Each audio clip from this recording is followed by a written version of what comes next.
suis Cédric Loret, je suis directeur général adjoint du groupe Polylogie. Alors Polylogie, c'est un opérateur global de l'habitat qui vient du secteur du logement social initialement et qui a diversifié ses activités sur la promotion, l'administration de biens et l'aménagement, avec un chiffre d'affaires qui est en accroissement. On est à 650 millions d'euros.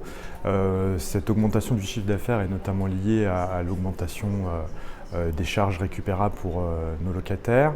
Le résultat il est de 31 millions d'euros. On observe une baisse de ce résultat qui est notamment le fruit de la charge des intérêts liée à l'augmentation du livret A. Alors la construction hors site, d'abord, qu'est-ce que c'est? C'est le fait de réaliser un maximum du process de construction dans l'industrie, dans les usines.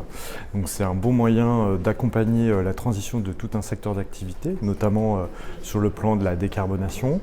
L'avantage en plus de la construction hors site, c'est d'avoir des délais maîtrisés, d'améliorer les conditions de travail, d'améliorer l'acceptabilité des projets. On a un objectif très clair, c'est qu'en 2030, on ait au moins 50% de nos opérations qui comprennent tout ou partie de solutions hors site, donc réalisées en industrie et assemblées sur place. Et pour ça, on a un plan autour de 15 actions. Et parmi ces 15 actions, on a porté l'accent sur la formation de nos collaborateurs. On a engagé une première formation pour l'entreprise, pour l'ensemble des responsables de programme de l'entreprise qui interviennent sur la construction. Donc une partie de nos équipes ont commencé ce programme. Et on a même fixé un objectif très ambitieux puisque dès cette année, on aura une dizaine de collaborateurs qui seront certifiés comme pilotes d'opérations hors site.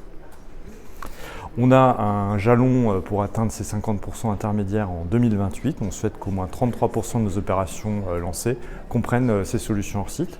Notre objectif, c'est évidemment de massifier le recours à ces solutions dans notre production.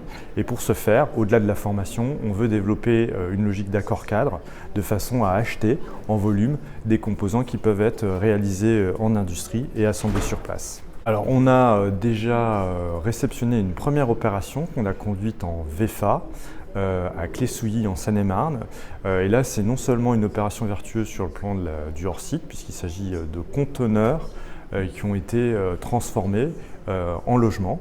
Et donc c'est à la fois du hors-site et en même temps de l'économie circulaire puisqu'on va réutiliser des matériaux directement dans cette opération donc, qui a été livrée, qui fait un peu plus de 20 logements en Seine-et-Marne.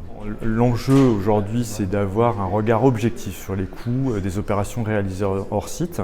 C'est évidemment de prendre en compte la réalisation de l'ensemble immobilier en tant que tel, mais aussi de voir tous les effets positifs qu'on a autour de ces solutions-là. Et puis la maîtrise des coûts, elle va venir à partir du moment où on sera en capacité de massifier. Et c'est pour ça que le groupe s'engage en affichant d'ores et déjà son ambition. Le fait d'atteindre ces 50% en 2030 d'opérations hors site, c'est une manière aussi de faire en sorte que les industriels aient de la visibilité sur les volumes et que derrière on soit en capacité de mieux maîtriser les coûts de construction.